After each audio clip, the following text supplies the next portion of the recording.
In 2018, the Department of Defense conducted its first-ever comprehensive financial audit.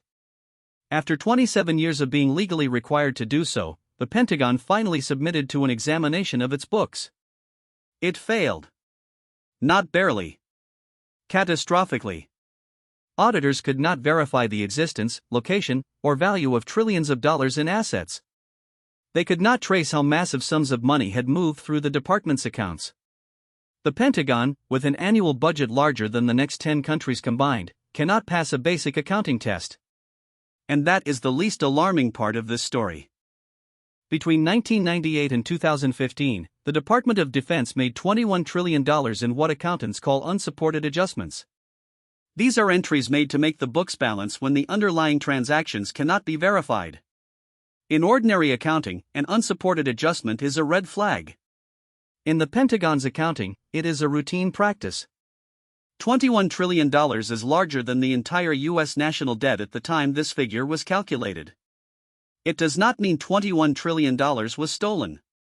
It means $21 trillion in transactions cannot be explained or verified. The official explanation for the accounting chaos is bureaucratic, incompatible legacy computer systems, poor record-keeping practices accumulated over decades, and a department too large and too complex to manage efficiently. This explanation is almost certainly partially true. The Pentagon uses thousands of different financial systems that do not communicate with each other. When money moves between systems, it can create duplicate entries, missing entries, or entries that exist only as adjustments. The result is a financial picture that is genuinely impossible to audit in the traditional sense. There is a more troubling explanation that does not contradict the bureaucratic one but adds a dimension the official narrative avoids.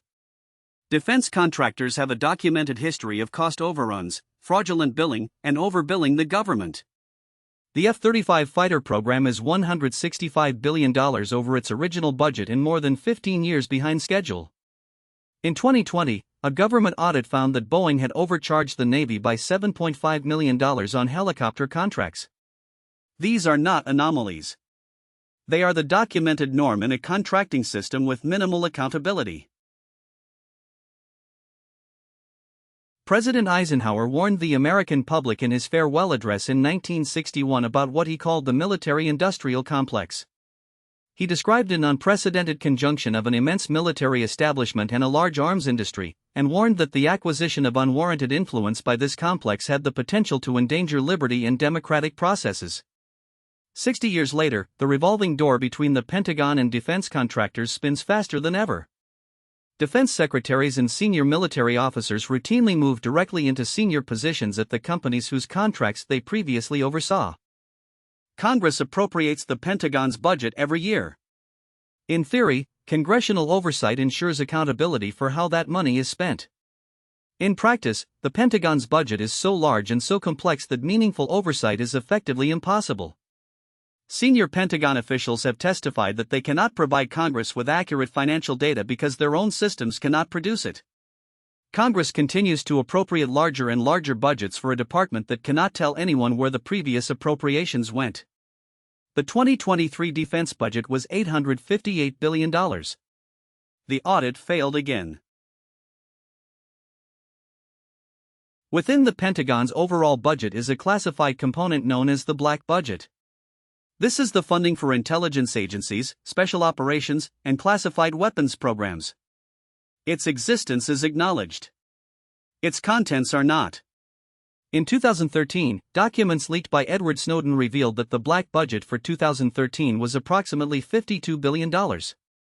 This is the amount that was disclosed. Intelligence professionals estimate the actual classified defense spending is substantially higher. Programs funded through this mechanism are not subject to the same oversight as the unclassified budget. They are not subject to much oversight at all. On September 10, 2001, the day before the September 11 attacks, Secretary of Defense Donald Rumsfeld held a press conference to announce that the Pentagon could not account for $2.3 trillion in transactions. He described the Pentagon bureaucracy as, quote, an adversary that poses a threat, a serious threat, to the security and well-being of the United States. The press conference received some coverage. The next morning's events consumed all of it. The story of the $2.3 trillion effectively disappeared from public consciousness and has never received the sustained attention it deserves. The United States maintains approximately 750 military bases in over 80 countries. The full cost of this global military presence is not publicly disclosed and is not fully captured in any single budget line. Researchers at Brown University's Costs of War project have spent years attempting to compile comprehensive figures for the cost of American military operations since 2001. Their estimate, as of 2023, is over $8 trillion. The official figures are significantly lower. The difference represents the costs that have been obscured, deferred, or simply not counted in the official accounting.